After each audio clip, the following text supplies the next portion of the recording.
বৃহস্পতিবার সন্ধ্যায় উত্তরবঙ্গের আকাশে হঠাৎই দেখা গেল এক অস্বাভাবিক দৃশ্য। আচমকাই বিকট শব্দের সঙ্গে আকাশ জুড়ে ছড়িয়ে পড়ে তীব্র আলোর ঝলক। মুহূর্তের মধ্যেই আলোটি উত্তর দিক থেকে দক্ষিণের দিকে ছুটে যায়। সঙ্গে সঙ্গে শোনা যায় প্রবল বিস্ফোরণের মতো শব্দ। ঘটনাটি ঘটেছে জলপাইগুড়ি ও শিলিগুড়ি সংলগ্ন একাধিক এলাকায়, যার জেরে চমকে যান স্থানীয় বাসিন্দারা। প্রত্যক্ষদর্শীরা জানিয়েছেন, সন্ধ্যা প্রায় 7:30 নাগাদ আকাশের দিকে তাকাতেই হঠাৎই একটি উজ্জ্বল আলোর রেখা চোখে পড়ে।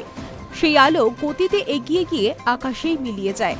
অনেকেই প্রথমে ভেবেছিলেন হয়তো কোনো ক্ষেপণাস্ত্র বা বিমান দুর্ঘটনা ঘটেছে।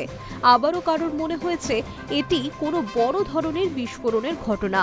ঘটনার পর স্বাভাবিকভাবেই এলাকায় ছড়িয়ে পড়ে আতঙ্ক। বহু মানুষ ঘর থেকে বেরিয়ে আসেন।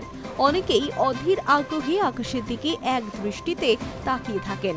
সোশ্যাল মিডিয়াতেও এই দৃশ্য মুহূর্তের মধ্যেই ভাইরাল হয়েছে। কেউ কেউ উল্কাপাতের সম্ভাবনার কথাও বলেছেন। জলপাইগুড়ি জেলার পুলিশ সুপার ওয়াই রঘুবংশী জানিয়েছেন, প্রাথমিক তদন্তে এটিকে উল্কাপাত বলেই মনে করা হচ্ছে। এই ঘটনায় এখনো পর্যন্ত কোনো ক্ষয়ক্ষতি বা হতাহতের খবর পাওয়া যায়নি। পরিস্থিতির ওপর নজর রাখা হচ্ছে এবং প্রয়োজনীয় তথ্য সংগ্রহ করা হচ্ছে। স্থানীয় বাসিন্দাদের বক্তব্য, এর আগে এমন দৃশ্য তারা কখনো দেখেননি।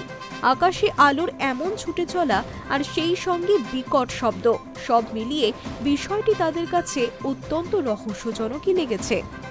High news network.